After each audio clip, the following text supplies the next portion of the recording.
Hotep brothers and sisters, and welcome to Floor 7 of Oran's Black Museum. Here on Floor 7, we will be looking at the American Civil Rights Movement was a political movement and campaign from 1954 to 1968 in the United States to abolish institutional racial segregation, discrimination, and disenfranchisement throughout the United States. The movement has its origins in the Reconstruction era during the late 19th century, although it made its largest legislative gains in the mid-1960s after years of direct actions and grassroots protests. The social movement's major nonviolent resistance and civil disobedience campaigns eventually secured new protections in federal law for the civil rights of all Americans.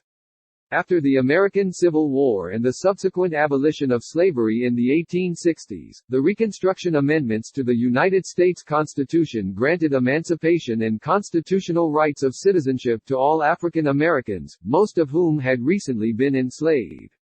For a short period of time, African American men voted and held political office, but they were increasingly deprived of civil rights, often under the so-called Jim Crow laws, and African Americans were subjected to discrimination and sustained violence by white supremacists in the South. Over the following century, various efforts were made by African Americans to secure their legal and civil rights. See also, Civil Rights Movement 1865 to 1896 and Civil Rights Movement 1896 to 1954.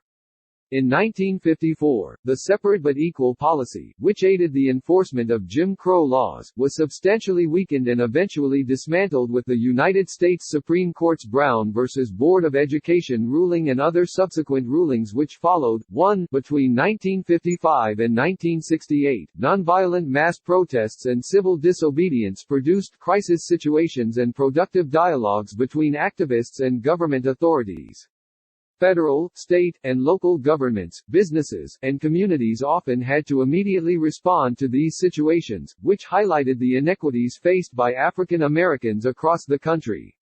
The lynching of Chicago teenager Emmett Till in Mississippi, and the outrage generated by seeing how he had been abused when his mother decided to have an open-casket funeral, galvanized the African American community nationwide. 2. Forms of protest and/or civil disobedience included boycotts, such as the successful Montgomery bus boycott 1955–1956 in Alabama, sit-ins, such as the Greensboro sit-ins, 1960, in North Carolina and successful Nashville sit-ins in Tennessee, mass marches, such as the 1963 Children's Crusade in Birmingham and 1965 Selma to Montgomery marches, 1965, in Alabama, and a wide range of other nonviolent activities and resistance.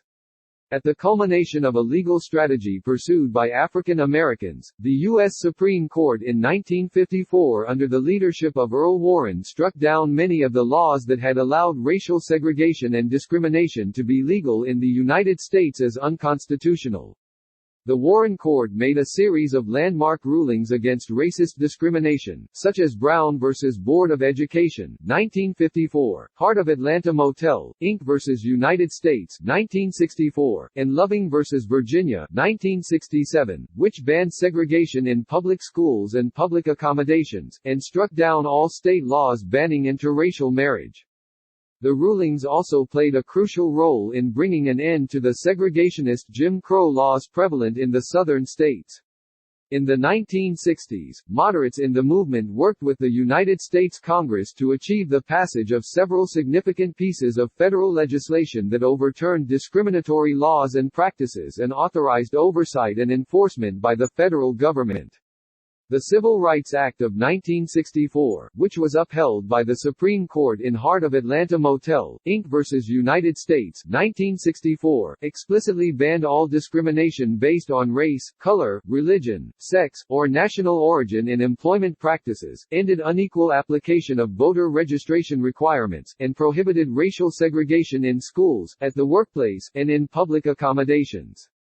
The Voting Rights Act of 1965 restored and protected voting rights for minorities by authorizing federal oversight of registration and elections in areas with historic underrepresentation of minorities as voters. The Fair Housing Act of 1968 banned discrimination in the sale or rental of housing. African Americans re-entered politics in the South, and young people across the country were inspired to take action. From 1964 through 1970, a wave of inner-city riots and protests in black communities dampened support from the white middle class, but increased support from private foundations. 12. The emergence of the Black Power movement, which lasted from 1965 to 1975, challenged the established black leadership for its cooperative attitude and its constant practice of legalism and non-violence. Instead, its leaders demanded that, in addition to the new laws gained through the nonviolent movement, political and economic self-sufficiency had to be developed in the black community. Support for the Black Power movement came from African Americans who had seen little material improvement since the civil rights movement's peak in the mid-1960s, and who still faced discrimination in jobs, housing, education and politics. Many popular representations of the civil rights movement are centered on the charismatic leadership and philosophy of Martin Luther King Jr., who won the